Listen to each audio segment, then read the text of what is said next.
so everybody knows I am recording this. If you don't want to be seen, you can put a little, just click on your video picture, and then it'll shut off your camera.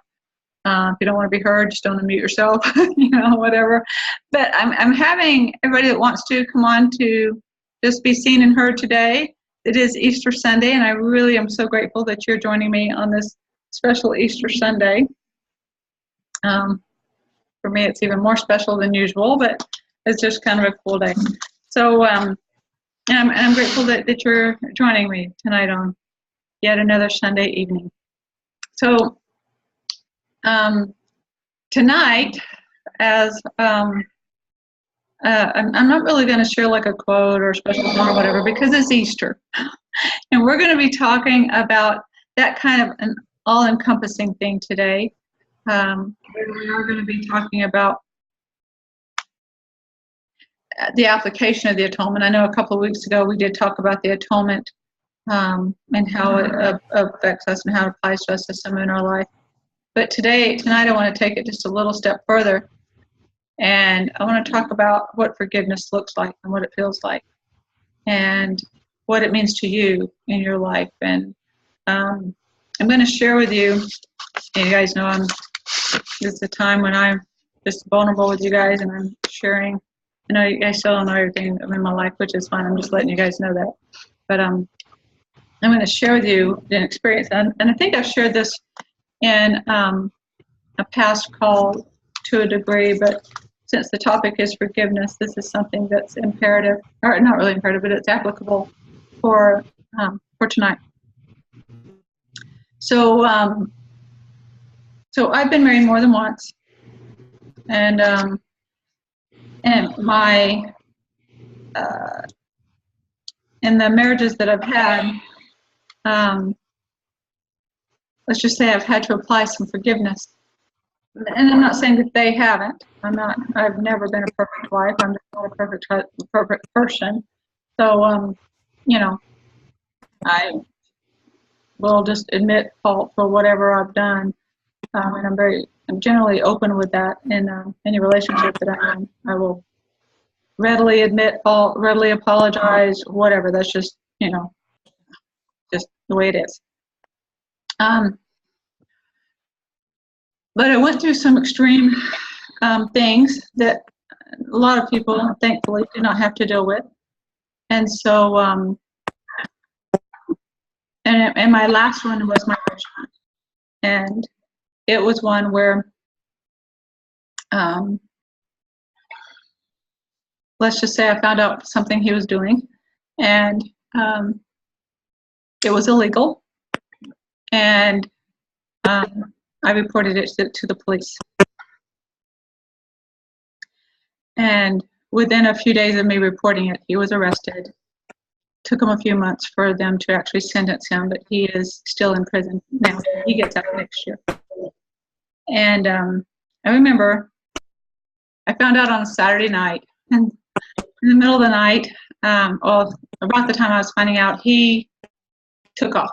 And because he knew he was busted, he was gonna get in trouble. And he took all the car keys. We had like 2 or 3 cars. He took all the keys to the house. I had no key to anything. So I called my bishop middle of the night. I call some bishops or anybody in the middle of the night. It's usually not a good call. And he came and got me and my kids and took us to the stake president's home. They opened their home to us to stay for a couple of days until we could get locks changed and get keys back. He brought my car key back and that kind of thing, about the time when he was arrested. And I remember woke up Sunday morning after this whole middle of the night kind of thing, because it just wouldn't have been safe for us to stay there, let's just say that, with him having access to the house, and I wouldn't have felt comfortable sleeping knowing that. So anyway, he hold on.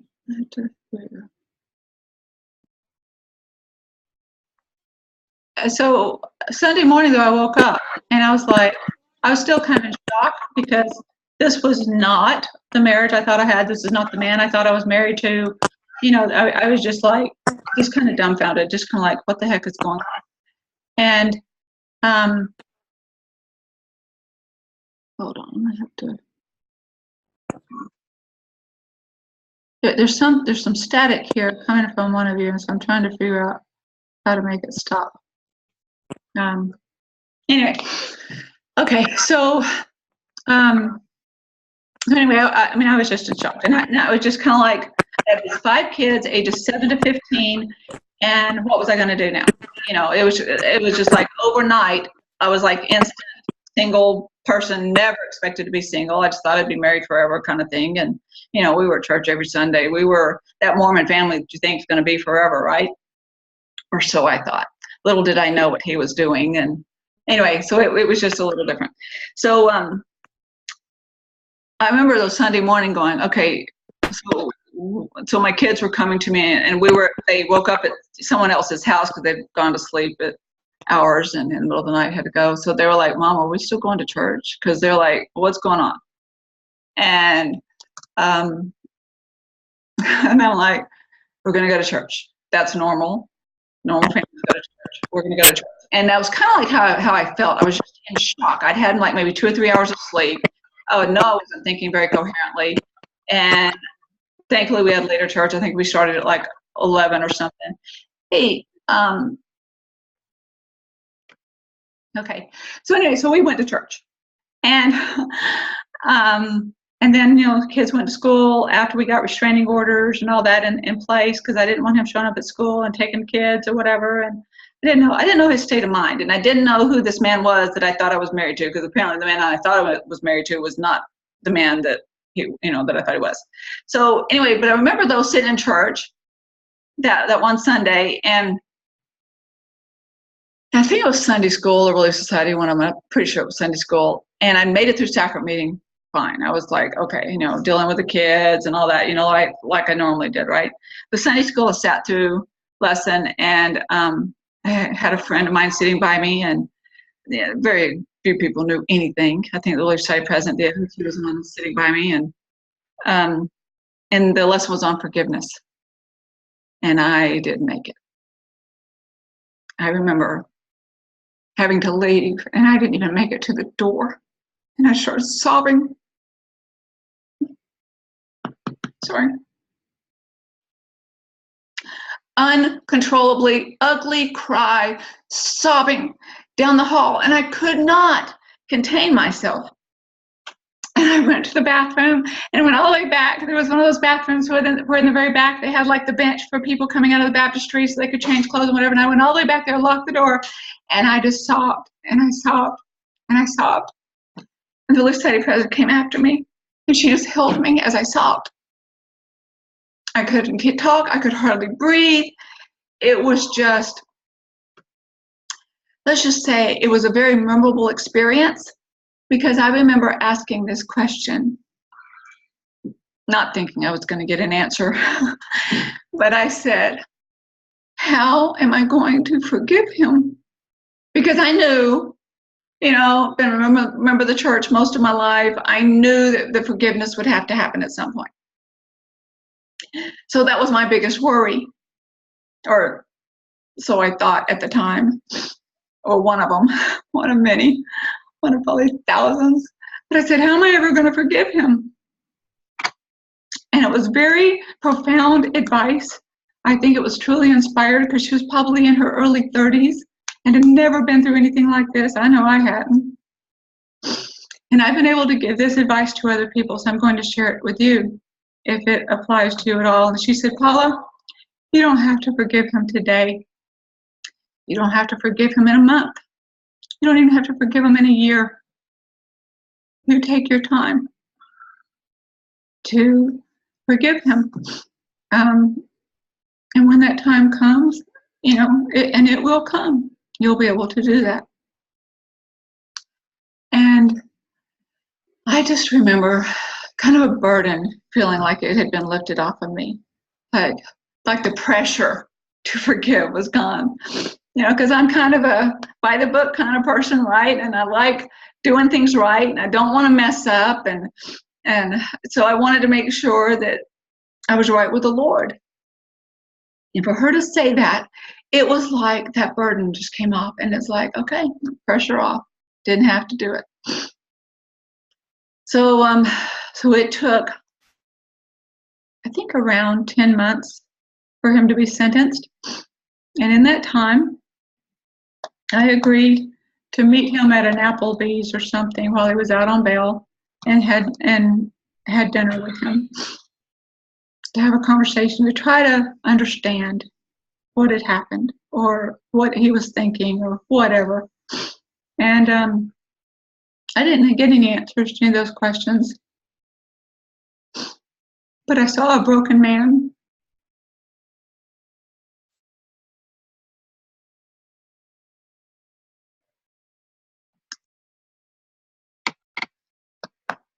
That I loved and cared for deeply. And I had compassion for him. I still hated what he did. I still hated what he did to our family. But it was after that that I was then able to go and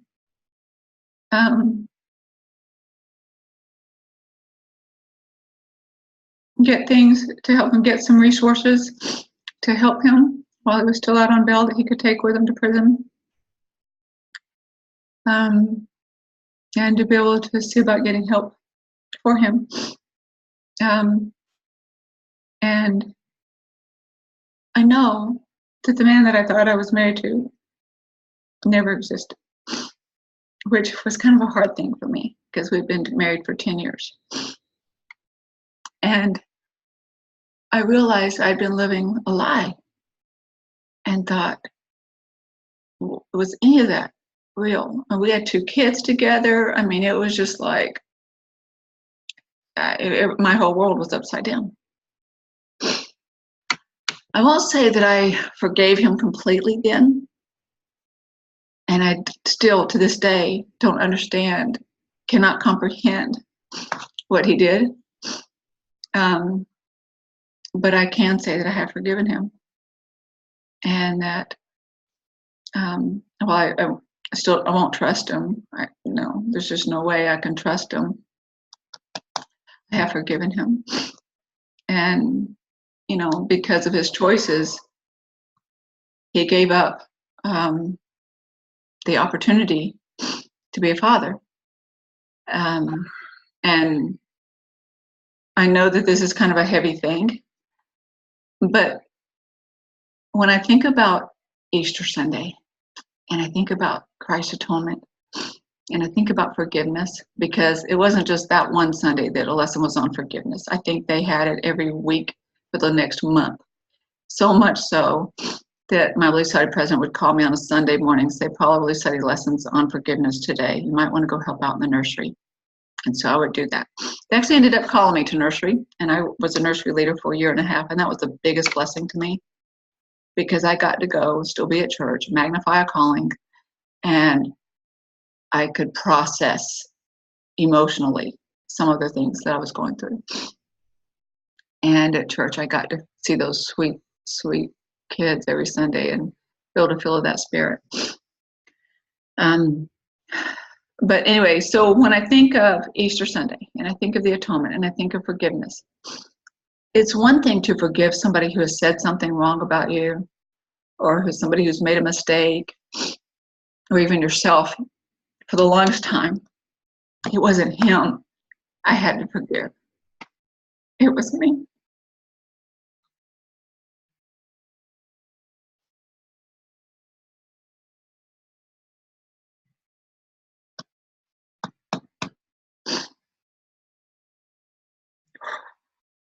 Sorry, guys.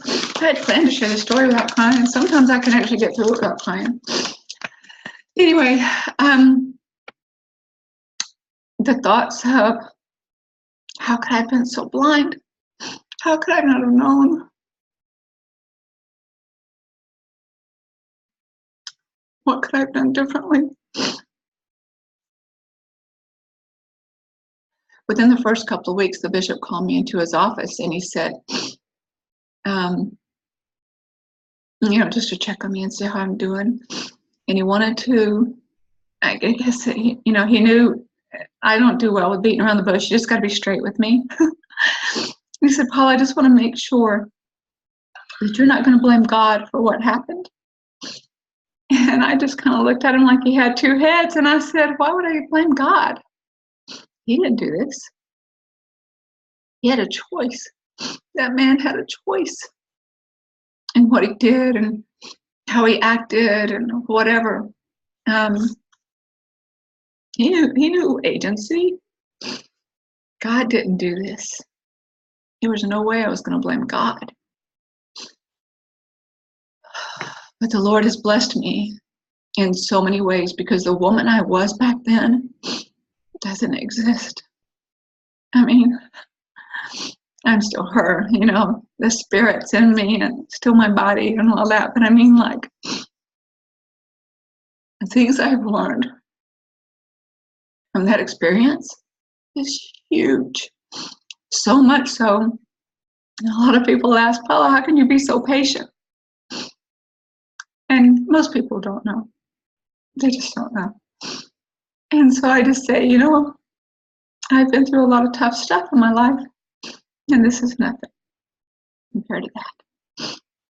I feel like I have lived my worst nightmare, so I can handle just about anything else. Flooded backyard, no biggie. Roof leaking, piece of cake. Broken down car, it's okay.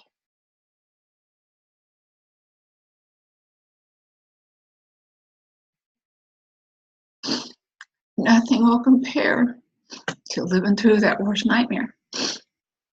So, and it's not like worse things can, could happen because, of course they can. Not going to challenge Satan on that one. But I do know that there's power to that forgiveness, because had I hung on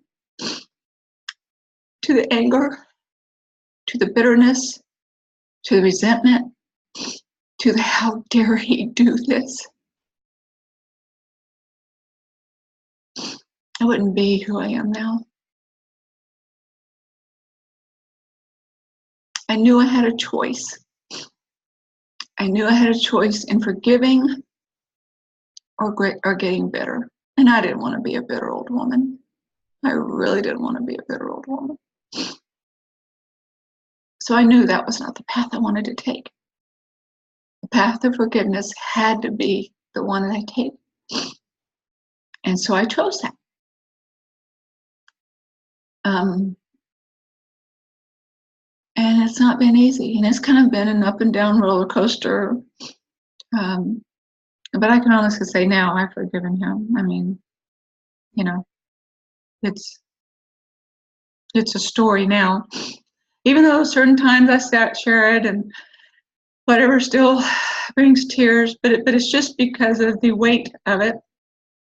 And part of that story will forever affect my family, because it's not like just something that happened and we can sign off on that and go, okay, that was in our past. Because some of the residual effect of what he did still exists.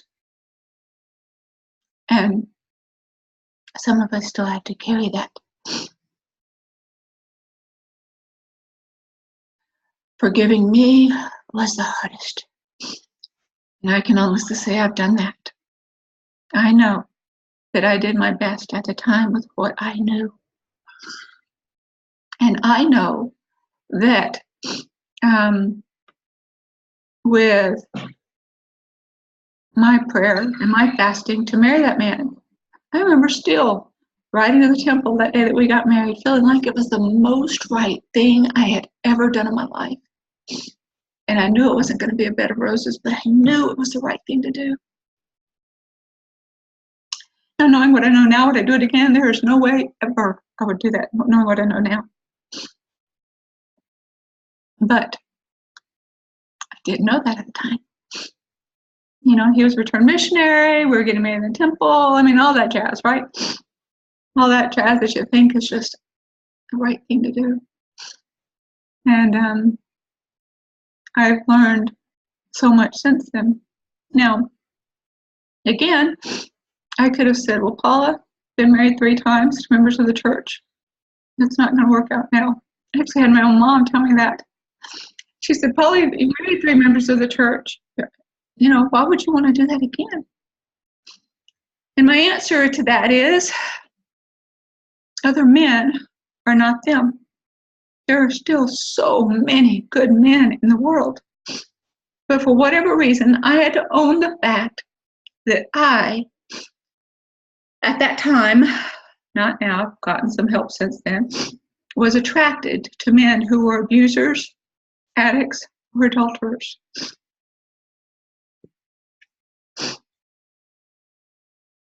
And that was a tough one, and that's why it took so long for me to forgive myself.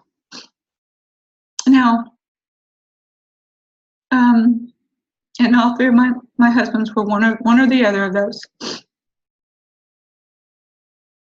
And a couple of them were excommunicated from the church. So it wasn't easy. But I know now, though, what to look for, and I didn't know that before. I'd grown up in a house that, let's just say, wasn't very happy. That by today's standards, I wouldn't have been living in that house.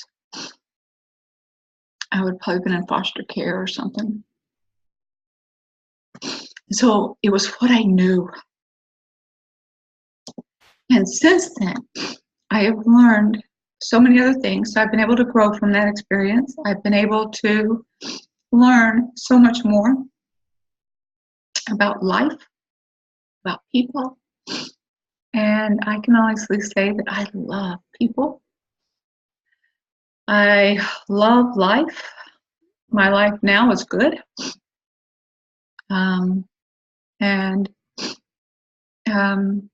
I have forgiven myself, and that's why I can walk forward and live my life the way that I do and be happy. Now I know that I've dumped some pretty heavy things on you guys, because this is a pretty heavy thing. And I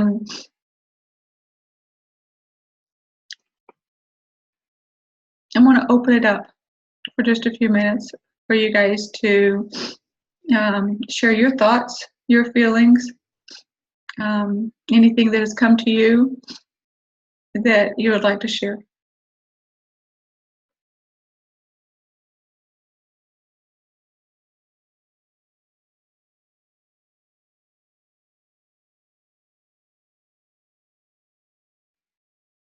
Anybody want to share something?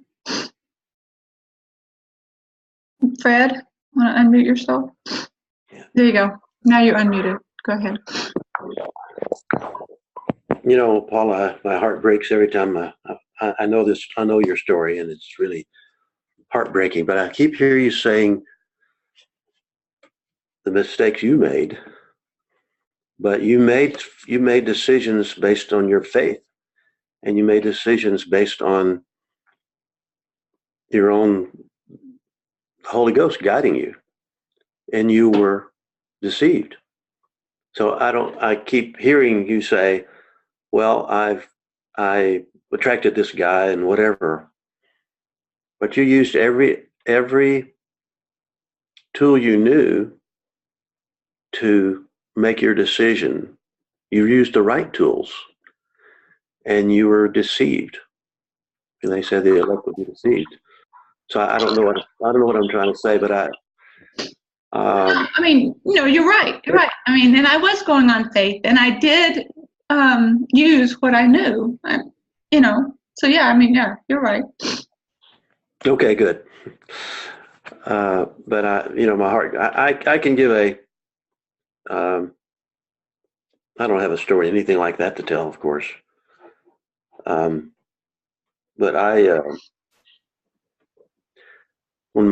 several years ago, you've heard this story, and I'll share it with you guys. Of course, I was divorced 30-something years ago, and I remarried, and my wife passed away almost 10 years ago. And I I was living in Collierville near Memphis, and we had an understanding that I would work there for about a year because I felt the job would not last because I'd researched the owner of this company. He'd hired me with all these grandiose plans and promises, but I told my wife, I said, this is not going to last, so let's stay here in Chattanooga, Signal Mountain. And I was at the temple one night because that's the only thing I could do. I could do more, but the Memphis temple, I got to know the guys well, and I was in the temple in Sid Lester room praying and about something, nothing really burdensome. And the strong impression came to me you should bring your family here, to move to Collierville. And I remember distinctly, as you know, I'm kind of a rebellious guy, and no, that's not a good idea. Not a good idea. I don't think that's a good idea at all.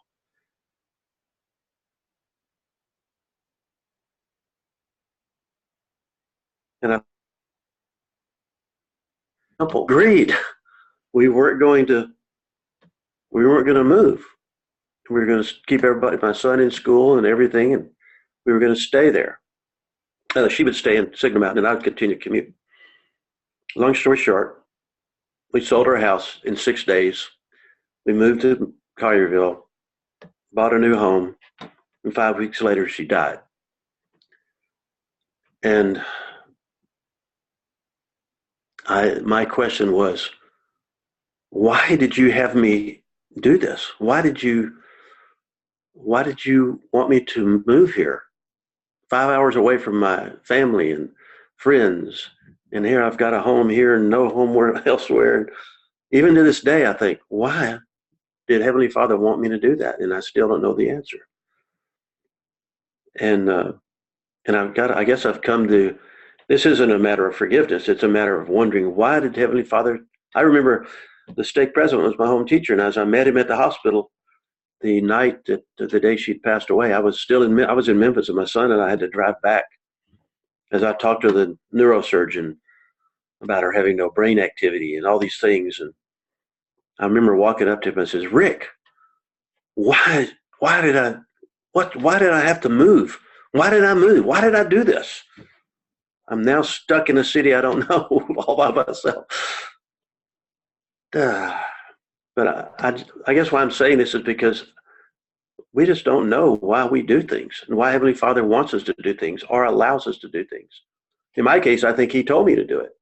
In your case, He allowed you to do it. Or maybe, So I'm not giving any answers, you can tell. I just think we're guided. But one thing I've felt since then and over in my heart and mind that whispers in my heart, even at the most difficult times, is it's going to be okay, Fred. It's going to be okay. Did anyone else ever feel that? Even though you don't believe it? Anybody else feel like that? It's going to be okay? Oh, yeah. I agree with you. I think that we're put in situations that are hard, and for whatever reason, whether we're listening to the promptings or we're doing what we want to do and hoping for the best, whatever the case may be, I do honestly believe that we'll be okay, that there is a plan that is far bigger than what we understand, and that if we continue to do what we know is right, whether we were doing the right thing at the time or not, it will all be okay. Some days it doesn't feel like it. I've been single 6 years. Some days it doesn't feel like I'm ever going to have that special someone in my life again.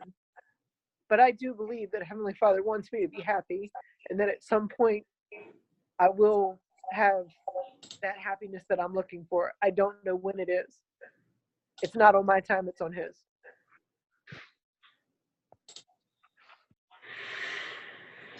Thank you for sharing that.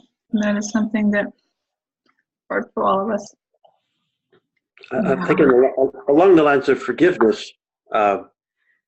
Generally I'm a very forgiving person, but I remember when I was divorced 30-something years ago, and I was really bitter, really angry, because I was being a good boy. I was doing what I was supposed to be doing in these things. And like you, Paula, you had chosen I won't tell you the R-rated story of how I joined the church. But, we'd been married in the temple and all these things. And suddenly I'd failed at the most important thing in eternity, in my feeling, as a man, especially. And I was really, really bitter, really angry at everybody. The church, because I thought if I lived the gospel, everything is going to be perfect. Number one mistake. Wouldn't be perfect, but it's going to be pretty easy. But I misunderstood that. I misunderstood that principle. But I remember praying in my room in my apartment after, of course, my kids stayed with my wife. And I remember praying to just take this bitter feeling away, because I felt terrible. And the Spirit said, you have to forgive, just as clear as you would say it to me. And I jumped up off my knees and said, I'm not forgiving anybody. And it took me a while. I finally got there. But I will say that once I did, it changes your whole life. Changed my whole life. But I don't know what else to say. Yeah, no, it does. Those kind of experiences do change our life, and it's what we do with those experiences, I think, that change us, to help us to be more like the Lord wants us to be, if we choose that way, if we choose His path of faith and forgiveness. I, like you, Jennifer, didn't think I was going to be single this long. That all happened 12 years ago. And this month, today, it was on April 21st, 2007, that all that happened. So I definitely thought by now I'd get married, right? Get married again. But there's a lot, because even throughout those years, there are other people I've had to have had conversations with, or had to work through relationships with for whatever reason. Even my own children have had their own path, if you will, of forgiveness, of understanding of everything, especially since a couple of them were just so young when that all happened.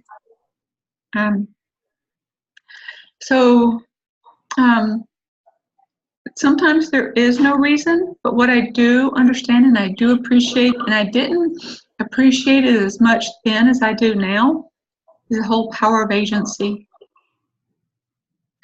Because I can remember the bishop that asked me if I blamed God. In that same conversation, I said, I felt like when I was going to the temple that day, that was the most right thing I had done, that I would be doing, was marrying him.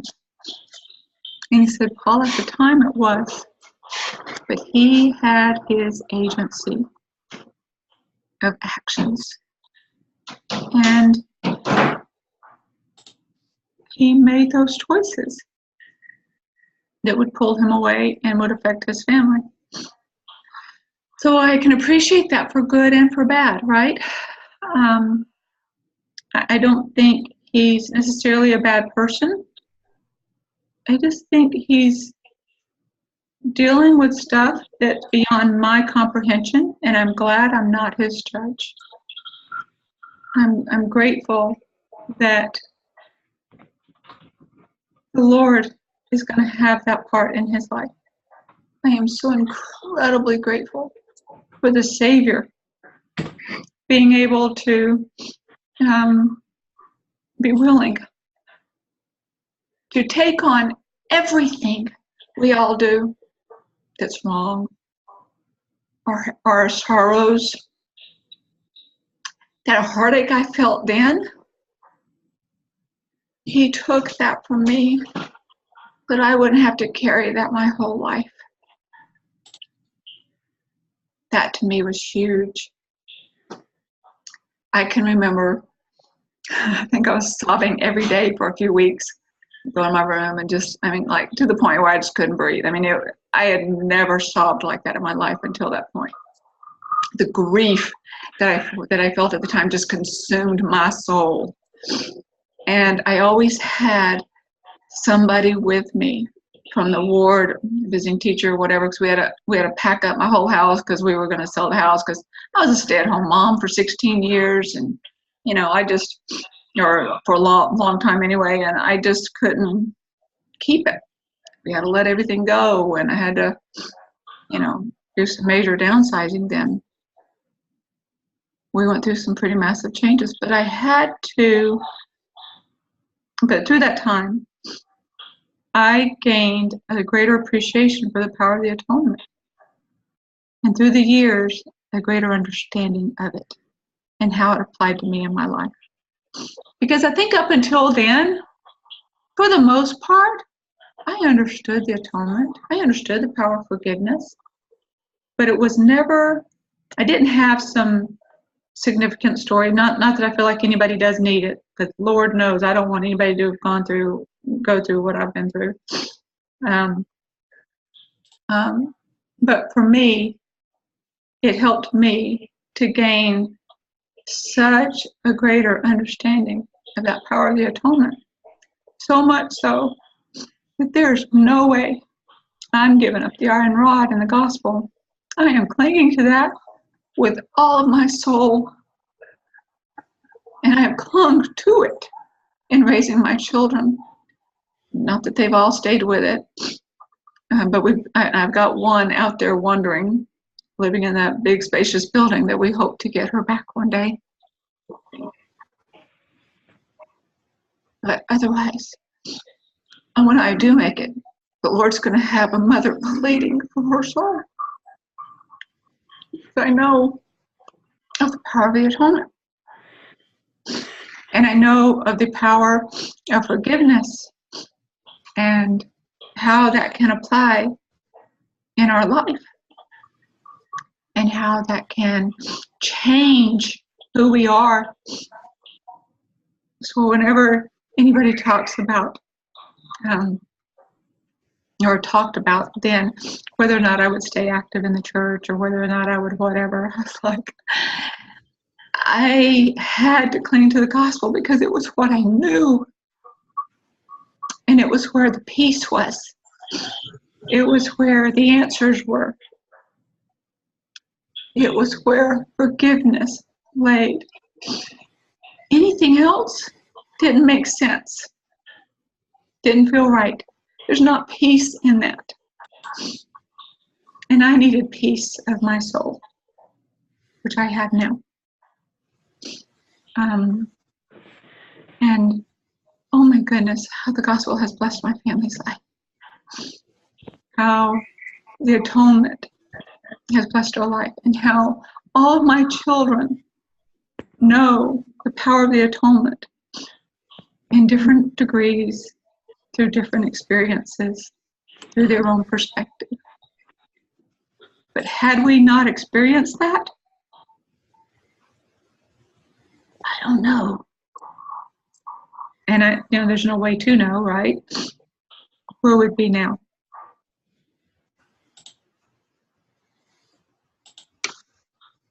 Paula, can I say something? Please. Yeah. And I hope by saying this, I don't sound trite, because I don't mean to sound trite.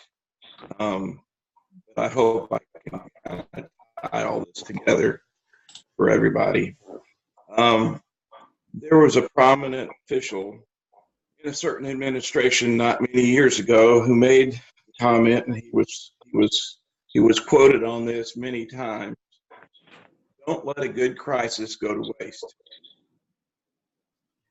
And you telling your story and knowing stories of others, knowing the stories of Christ, all of the meaningful stories of people that we hear are crises. And what you were telling your story, I was thinking, there must be something behind this. There has to be something good. And I thought of when Christ was out among the people, in one particular instance, maybe more, people asked him, who sinned? Who caused this person to have this condition? Was it his parents? Was it him? Whose fault is this? And of course, Christ says it's not anyone's fault, but it's so that the power of God be made manifest.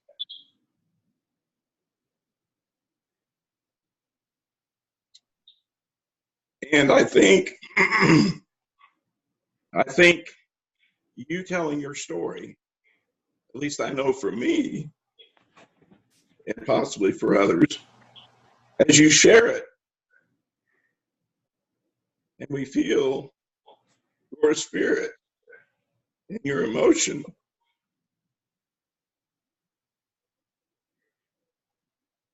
it makes the power of God manifest. We all live with crisis, but it's through the power of God that those crises are turned to our good. What would we be without the crisis in our lives? You're not the person you were 10, 12 years ago. Everyone on this call tonight have crises. We're all either learning from them, or we have learned from them, or we're hoping to learn from them. And that's what the gospel is all about. That's what the atonement is about. Very true. Thank you so much. I appreciate you sharing that with us. Anyone else want to share their thoughts? Any comments? Your story?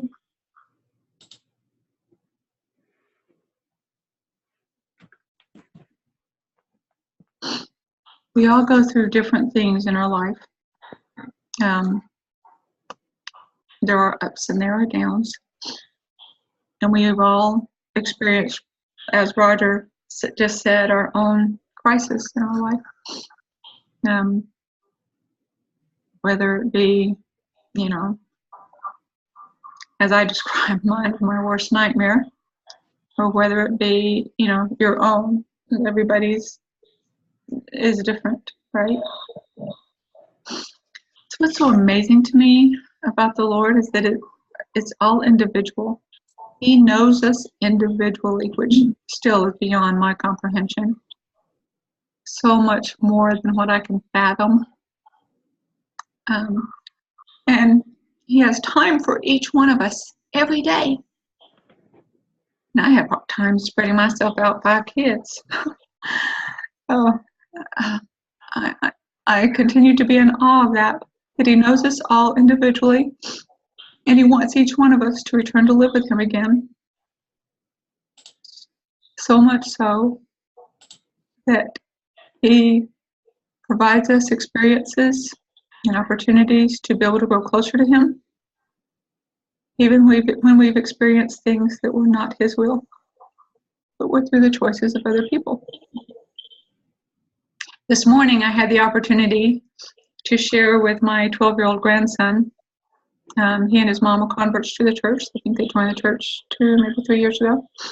But I had the opportunity this morning to share with him my testimony of Easter, and to give kind of a watered-down version of Easter. He had the understanding that Easter was the time when we remembered the time that Christ died, but he didn't really know all the details of it, so I got to share that with him. And I told him, I said, one of the last things that Christ said while he was hanging up on the cross was, "Father, forgive them, for they know not what they do."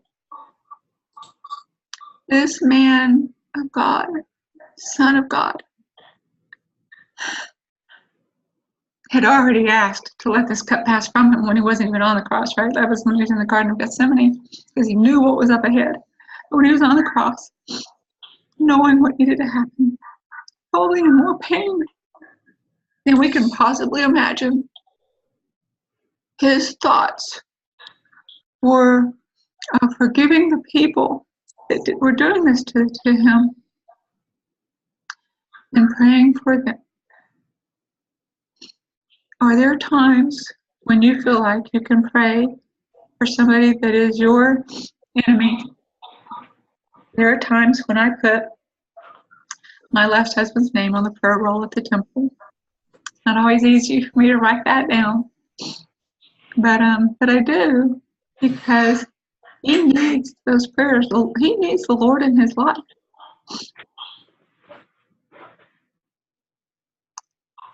And even though I won't be in his life, and my kids won't be in his life, he needs the Lord in his life. And the Lord knows him.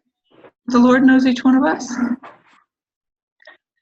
if there's a way that you can forgive,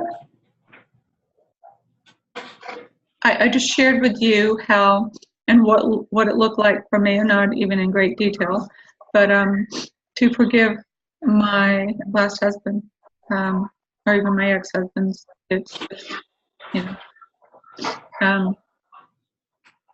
the first two were a lot easier to forgive than my last one.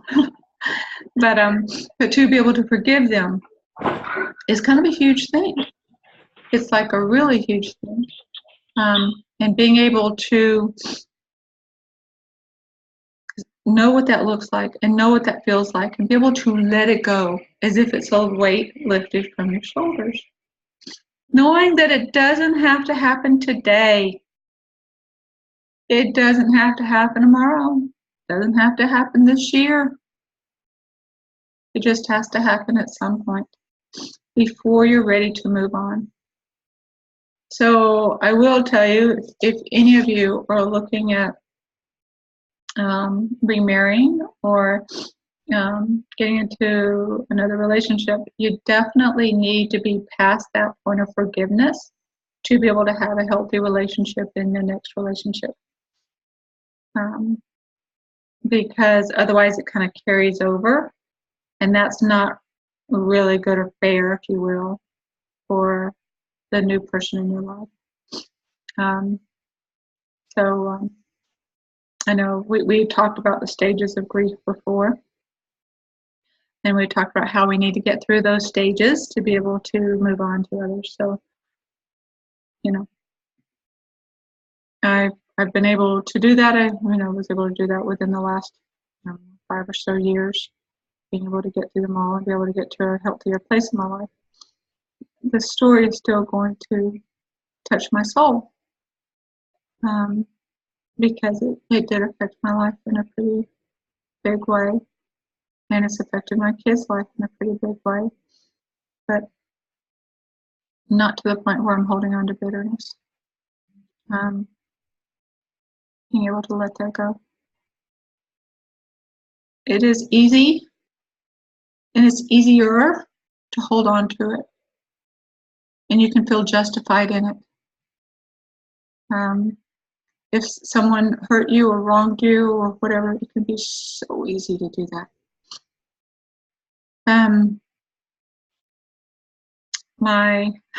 I've dealt with that in the last year with my first husband, and that he wanted to marry somebody else, and so he did, and I think they were married for about 15 years and had 7 kids together, and he left her, saying it was his turn to be happy. And no, that happened probably a few years back. That happened. I don't even know how many years. Because my kids were pretty young when he and I divorced. I think they were 2 and new kind of thing. It's like 2 and 4 months or something. So, I remember how mad I was when I found out he left her. I'm like, wait a minute, you left her while you were married to me, and now you're leaving her, and what, kind of thing. And but after he had left and married her, we didn't hear from him for several years. I think 10, 12, maybe even 15 years. We didn't hear from him. Like the kids didn't grow up with him, with knowing him, nothing like that. It wasn't until my oldest son was in college that he called him up while I was at BYU, because he lived in Utah at the time. My ex-husband did. And he said, hey, I was wondering if I could take you and your sister to the zoo. And they're like, I'm in college, right? Like, we grew up kind of thing. And, but it was one of those things where I guess he was just so busy with his new wife and his new life and all of his kids that it was just too much for him to try to juggle two more, because he had 9 total. So anyway, and my daughter didn't know him. I mean, TJ barely remembered him. It was just like one of those things where they were just like, we know about you, but, I don't know, it was just a different thing. But the hardest thing for me was when TJ got married last year. And TJ invited him, which was fine. I was totally okay with that. But what bothered me was the wedding reception. This was another thing I had to work through with forgiveness, right? At the wedding reception, he comes in like he's Father of the Year and wanted to take credit for how great TJ turned out. And, the pictures, like, Papa. And I'm like, I really had a problem with that. So much so that I was fighting that all day of the wedding and the reception and everything. And my daughter comes up to me and she said, Mom, you realize it's you were the problem? I said, I know. I got that. Working through it, But, he could have his day. That's fine. Go be in the pictures. Go look like the proud papa. I've got the stories. I've got the memories. I've got all the years and the sleepless nights and the, all the other experiences. You have a day. And now I find out today that he's planning to move to Huntsville, Alabama, so that he can live closer to us. We live in Georgia because they're expecting their first baby at the end of this year. And so now I've got to work through more, right? I think it's easier when I've dealt with one and it goes away. It's going to keep coming back, and I got to deal with all that, right? Fine, I'll deal with it. He's remarried. He's got, a new wife and everything, and I'm hoping that he stays with her because I really like her. I think she's a good woman, one of my favorite people. Still not real crazy about him, but that's okay. Anyway, so for some of us it's an ongoing thing. My second husband passed away in a car accident before Jeremy was 3. So I just have the 2 to deal with. But anyway, so just different stories, different experiences, different challenges in life,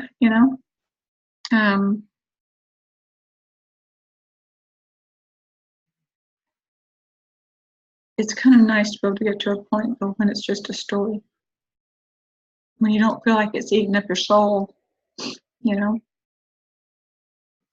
But anyway. Oh, I just wanted to share. I think for me, like, forgiving my exes was a lot easier. But like you were saying, forgiving myself was hard because I put my kids through a lot.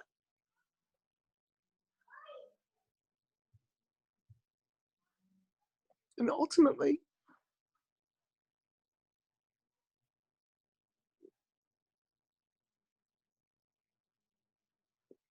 we're all better for the pain that we went through.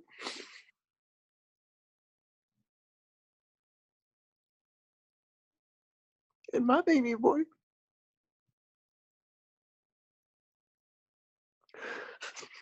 vowed at a very young age that he would right the wrong with Dad.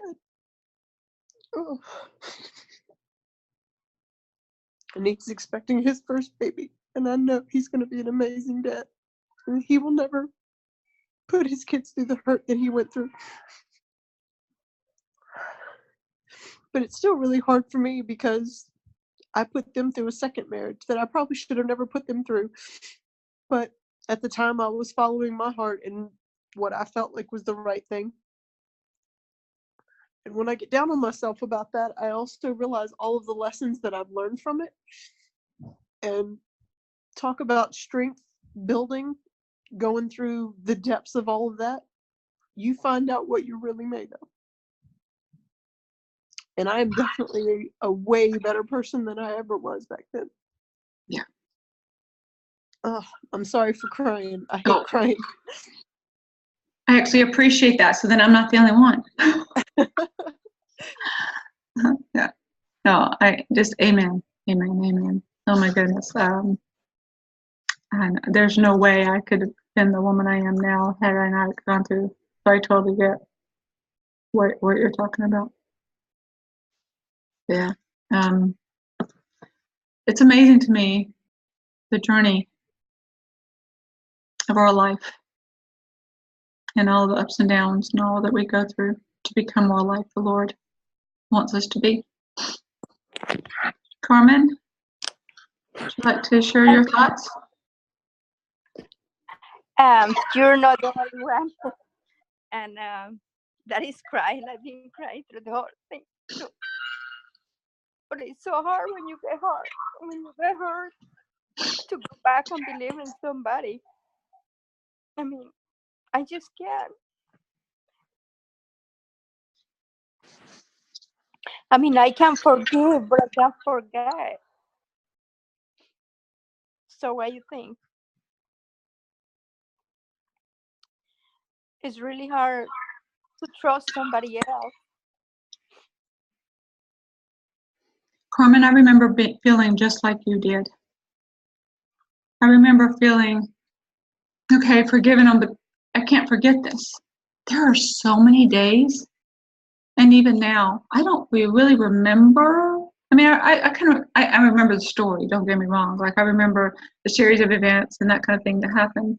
But I don't remember it in my heart, how it felt. I don't remember that anger. I don't hold on to that rage. I don't hold on to that, I can't believe he did what he did. You know, the anger that I felt. I mean, I was so good. Oh, I was hot. I was one hot mama. I was so mad. So I understand what you're saying. And I remember feeling like I can't go to sleep in my house with another man in my house. How was I going to do it, right? I remember feeling that. I remember going, how am I going to trust somebody else again? And it was, and it was through, you've got to be able to work through, it takes time. But you can, Carmen, when it is your goal, when that is your path that you want to choose, the Lord can help you through fasting, through prayer, through that scripture study. There will be some prayers when you're going to be crying to the Lord, and I mean literally. You know, He'll see your ugly cry, and He's going to, and you'll find it in a day when you feel it lifted from you. And sometimes it just goes in little bits at a time, like a little layer is going to be lifted, and then another layer is going to be lifted. And over time, you can do it, as long as you don't try to keep going back there and reaching in there and pulling it back out, right? Like if I wanted to, all these years, I could have kept reaching back there and going, oh, but don't you remember? But I didn't. I wanted to let that go. And not in a denial, not in a, you know, I'm just going to ignore that it's there, because I acknowledge that it's there. But it can happen. And to be able to trust again is huge. I feel like I can trust anybody. But there is certain criteria to that, I will say. And there's different levels of trust in people. There are some people that will show you up front that they can't be trusted. There's different boundary issues, if you will. We talked about boundaries a little bit last week. There's different ways people talk. There's different ways people interact. There's different ways that people will push a boundary, if you will, to know if you can trust them or not. And not in a controlling way, right? but there are certain things that people will say or do or talk or whatever, and then you can know whether or not they can be trusted. And that takes time to learn that. I've had to learn that through the years. I call myself a personal development junkie because most of the books that I own are about personal development and self-help. And that's just what I've been gleaning from all these years is, okay, how can I work on this to be better at this? And not that I feel like I've arrived and not that I've even read all those books, but a lot of them I have, and they've been able to really help me in being able to do that. And I've got more I've got to read, got more I've got to study, and more development to do. But I get, though, what you're saying because I've been where you're at. And it totally can happen. Trust doesn't come easy. Paula, one of the things that I wanted to share with Carmen is in reading with the Come Follow Me this week, there is, I believe, in the actual manual itself, before you get down into the meat and potatoes of it, it talks about how we are required to forgive, not to forget, but to forgive, and to make sure that we put things in place so that those things are not repeated over and over again. So that might be a good resource for you, Carmen. I wanted to just touch on that. Sorry. Oh, thank you so much, Jennifer. I appreciate you bringing that up. That's awesome. Thank you. Okay. Yeah, I mean, I know, I mean, I forgive him already, and I feel okay with me, myself. I just don't feel okay to believe somebody else, because I think that somebody else is going to bring maybe the same situation. I mean, it was a really hard situation that I went through. I mean, I guess I'm the only one that went through that one, probably. I mean, you, Paula, went through a lot, and everybody have gone through. But this one, I guess this is the only one that have somebody else been able to make like what he did. So it's really hard to believe back again. I mean, I'm okay. I mean, it's good. I guess whatever he is, he's happy, or he's unhappy, well, that's on him. But I mean, I'm happy with myself right now. I've been able to do so many things after that. I mean, and I'm proud of myself for what I have done and everything. But it's like when somebody comes to my life, it's like, "Oosh, get away from here. I don't want to hear from you." And that's one of the things that I need to work on. Right. Yeah, definitely. And that was what I was talking about a little bit earlier. When you reach that point of not being able to feel that when you meet somebody new, then that is when you're ready for a healthy relationship, kind of thing. So yeah, so I would I just think you're awesome, Carmen, and I think you're on a great path. I think what you're doing is just wonderful. Just keep going on that path, and you'll notice a difference after a while. I have learned, and I've met, and I'm friends with, and I have even dated some really good men. And I know there are some super wonderful good men out there. There are more good men out there than there are not so good, shall we say? Okay, and that I know. I believe that. I trust that, and I trust that in the Lord, because there's so many good men that are living their best life and living the gospel the best way they know how, just as we are. We're not perfect. And so we are doing all that we can do to follow the Lord, both men and women. So I don't know how long it's been for you, Carmen, but I've been doing this a long time, and it took a long time to get to where I'm at right now. My first couple of years, there'd have been no way. My first 5 years, I think I was still dealing with stuff. So yeah, yeah. It's 5 years already. Okay, yeah. Today is 5 years. Okay. Well, today, April 21st is not a great day for you and I, huh? Yeah, I guess so. That's okay. We're gonna make some better memories for this day. Okay, I But yeah, yeah. And it's Easter Sunday, right? Like, what a great day to have Easter Sunday on. To know the atonement. What is the meaning of the ring on my? Oh, Dell wants to know the meaning of my ring on my right hand finger. It's just a dinner ring, sapphire and diamonds. And I can tell you the story behind it. So when I was a senior in high school, real quick. I wants to know about my ring, but I'll tell you about my ring. I was a senior in high school, and I was wanting to class ring really bad. And my mom was like, "No, Paula, I don't think a class ring's a great idea. You only wear it for a couple of years, and then it's going to get stored forever. Why don't we just get you like a dinner ring?" She called it. That was what we called it way back then, right? Why don't we get you like a dinner ring, and then you can wear that longer and be able to, to have that. And so I agreed to that. We went to Service Merchandise. If any of you guys, I know I'm dating myself. I'm telling you, they don't even have those stores anymore. Went to Service Merchandise and picked it out in the catalog and all that jazz. My parents bought this for me that Christmas. When I was single the second time, I had a babysitter that stole it from me. And I bought myself a new one. So this is the second of my dinner ring. But it was the same thing. Thankfully, they were still making it the same way. It's just sapphire's my birthstone, a few brushed diamonds around it, no big deal. But anyway, but it's my favorite ring, and so I wear this all the time. And my mom was right. I wouldn't still be wearing my class ring.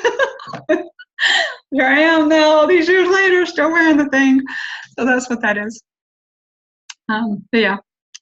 So I wear that every day. It's like wearing my earrings. It's just a memory of my parents, mainly my mom.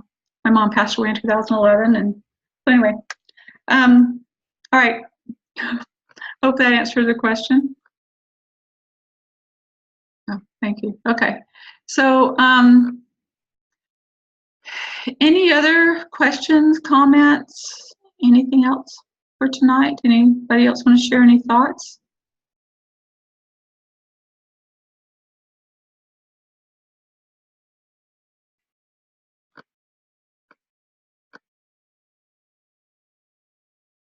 Yeah, Paula. Okay, awesome. I just wanted to say, I know that self-forgiveness is the hardest thing. It's something that I'm still struggling with. And I can say I've forgiven my ex, and I believe that in my heart. But forgiving myself for my role in a relationship, I guess the best way to put it. For not standing up for myself really was the biggest issue. I should have taken a stand with him years and years and years before I did. And honestly, I think if I, there's that nagging question, if I did, would things have turned out differently? And, would I not be sitting here alone in this house on Easter Sunday, crying when my mom sent me a picture of my brother and sister-in-law and nieces and nephews all with her, and would I not be saying, why am I here? Tell me why I'm here. There's a reason. I followed every prompting. There's a reason I'm here. Please show me. Please show me. There is, and I am so grateful that you're spending your Easter Sunday evening with us. It's a joy. And I hope, joy. yes, and I hope that you're able to, when, at the end of this call, whatever, that you're able to feel like this was worth your time, and like you feel like you've gotten something out of it. I don't know why it is that forgiving ourselves, especially as women, I don't know if men go through this too, but forgiving ourselves is just so hard. We tend to just beat ourselves up about it all the time. So anyway, I'm glad you're here. Paula, I would like to ask the men that happen to be on the panel tonight if that's something that they deal with, if they would be brave enough to share that with us. Awesome. I'd like to know that too. Somebody's got their hand up. Okay, so men, can we ask you that? We've got several men on the call tonight. Do you guys have a hard time with that?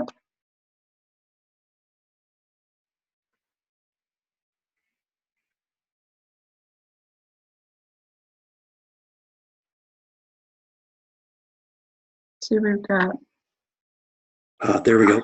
okay, good. I'm sorry. I'm not looking closely at my phone tonight. You're asking, do we beat ourselves up trying Yeah, right. not forgiving ourselves? Yeah, do you have a hard time forgiving yourself a lot like we do? Yes, I think so. Forgiving ourselves of mistakes we've made or perceived mistakes we've made.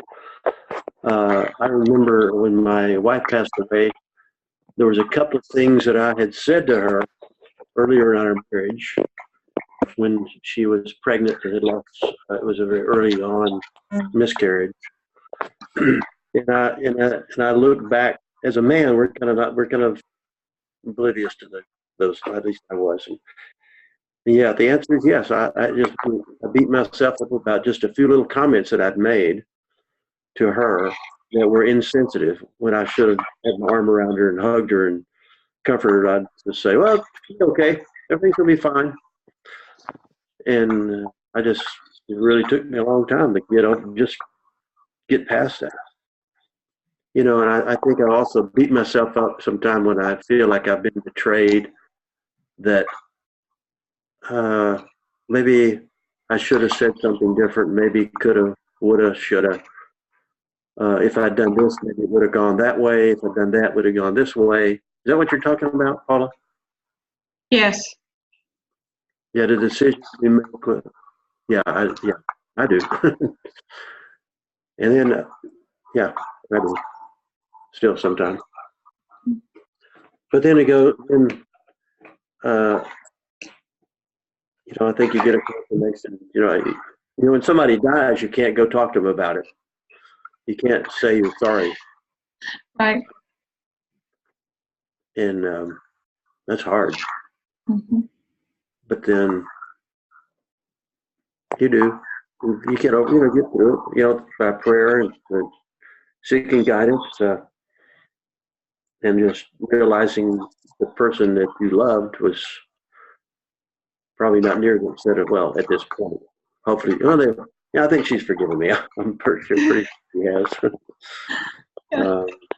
But I think more than anything, I beat myself up about decisions that have made about things. Whether done this, maybe I shouldn't have done this, and I wouldn't have got myself into this mess. Which my intuition and everything said I shouldn't have gotten into the mess in the first place. Then I said, well, maybe whatever. And then I get myself into the mess and it blows up.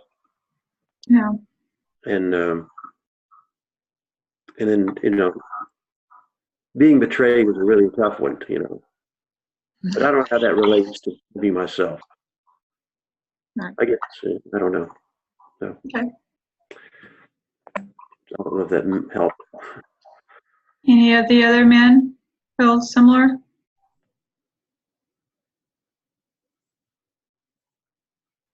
Absolutely. That's all I can say. Absolutely.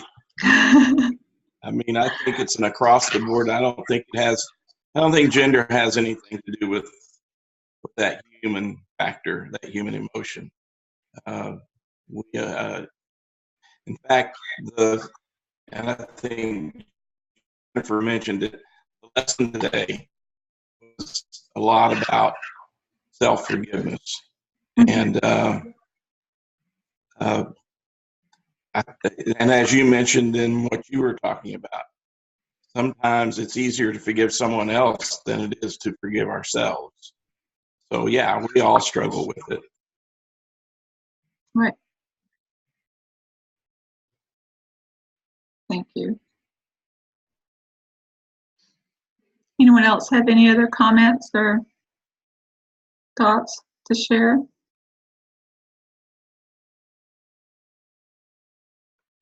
Oh, Dale, let me see if I can add you in. Hold on. Let's see, Dale is raising his hand. See if I can get myself. Yep, I got you. I can hear you. So I've never really had much trouble forgiving others, and I think it's because that I very deeply accept the idea that God will judge them, and it's far beyond my poor power to add or subtract. So I just accept God's word on that. As for myself, by the time I'd been a member for a year or two, I knew that Joseph Smith had spent the last couple of years of his life trying to convince people, the members, that every one of them should have the goal of getting their call and election made sure, and that if they'd strive for it, most of them would succeed. And so I kind of had that goal and that target. And the problem I have now is, it's 40 years later. It seems farther away now than it used to. But otherwise, you keep striving. It's about knowing that I'm striving, that I'm trying to make progress, that I'm very slowly, unfortunately, moving forward. Cool. And Awesome. I think that's true for most of us. Yeah, thank you. I appreciate that. I love how Roger pointed out that it is about resilience. And I think forgiveness brings about resilience, brings about not only the weight being lifted off, but also being able to come back to restore, to renew, because I think in a lot of ways forgiveness is a form of renewing, the form of restoring that faith, restoring that trust, restoring that whatever. Now, forgiveness does not mean you have to trust that person again. If you feel like they're trustworthy, definitely trust them, okay? In my case, there's just no way that we can trust him because of choices that he's made. And forgiving him, I can forgive him. I can have a conversation with him. I just won't trust him. And that helped me too, because somebody had given me a CD, talk on CD. I don't remember the name of it now. That was so long ago. But that was when I learned for the first time the concept of you can forgive somebody without having to trust them again, without having to have them back in your life again. Because if it's a toxic relationship, you don't need them back, but you can forgive. But it is still all about renewing. So I want to put that caveat on it. When I was saying you can renew your trust again, it doesn't necessarily mean trusting somebody who has wronged you because, for whatever reason. And everybody's different, right? Like there are some people that have made a mistake, have said something wrong, that have whatever, I can totally trust them again. So I would just say other extreme cases that you would not. But to renew, okay? Forgiveness is like renewal of your soul, renewal of your spirit, renewal of faith, renewal of hope. It is like a renewal, just renewing. So if you think of forgiveness like renewing your faith, your hope, your trust in the Lord, your faith in the Lord, your faith in the purpose of this life and in who you were meant to be, and becoming that person that the Lord wants you to be. Not that somebody else wants, not that somebody else thinks you should be, probably not even what you think you should be. But if you continue to ask the Lord for the next step, or even if he's saying, walk forward, then I'll show you, do that, right? But have faith in the Lord and in that renewal process, because when you can let go of the past, you can move forward with that faith in a way to be able to embrace what the Lord has in store for you. And I've often heard the phrase, people believe in Christ, but do they believe Christ? So Christ atoned for all of our sins, heartaches, sorrows, all of that, right? And there's a purpose to that. And there's a purpose to this life. There's a purpose for everything that we go through, good and bad.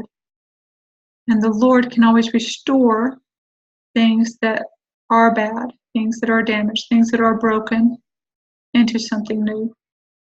And that is something that I do totally believe in.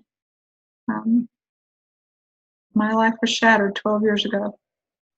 And some of those pieces that were shattered, I kept. because some of those things of my life that I had before, we still needed, like going to church. So I still kept that part of life. But we made a new normal, if you will, a new window pane to look through so that we can have, so we can see the light coming into our lives and feel the Lord's presence in our lives and be able to have that renewal of the Spirit and the hope and the peace that does come with being able to forgive those who wronged us, be able to forgive ourselves, to let go of that. And I know that that's easier said than done. I know that. I have lived it. But being able to let it go is huge. It is just, it's healing not only for yourself, but for your children and for your family and even for your friends. They will notice the difference about you. When you can get up with that happy, joyful spirit and feeling, and then knowing that things are going to be better, having that faith and being able to press forward. Because reaching back, pulling that up and going, that's what Satan wants us to do. He wants us to keep remembering what we did wrong. Or maybe beat ourselves up about choices that we made right or wrong and then they turned out whatever, right? That's Satan's way. That's not the Lord's way. He doesn't want us feeling that. He's already paid the price. We don't have to. Christ did that for us. He already paid the price. We need to accept that offering as good enough and thank Him with all the gratitude of heart and soul for Him being willing to take that on and bear that burden so that we don't have to. And that to me is huge. Major difference in my life, night and day. I will never want to relive what I've been through, but I am grateful for the testimony and the knowledge of the gospel that I have now because of it, because of the path of faith that I've been able to live and the experiences that I've had since then in being able to gain that renewal of spirit, of being able to have that hope and that faith and the trust in the Lord that He does have my back. And He does send angels to be able to be with us, to comfort us when needed. He's always going to be there for us. He knows us each individually. So that is what I have for tonight. I appreciate you sharing your evening with me on this Easter Sunday. If no one has any other thoughts or comments, we'll call it a night. Thank you so much. I will see you guys next Sunday. I know that we're having a big conference next weekend, but we will still be here next Sunday.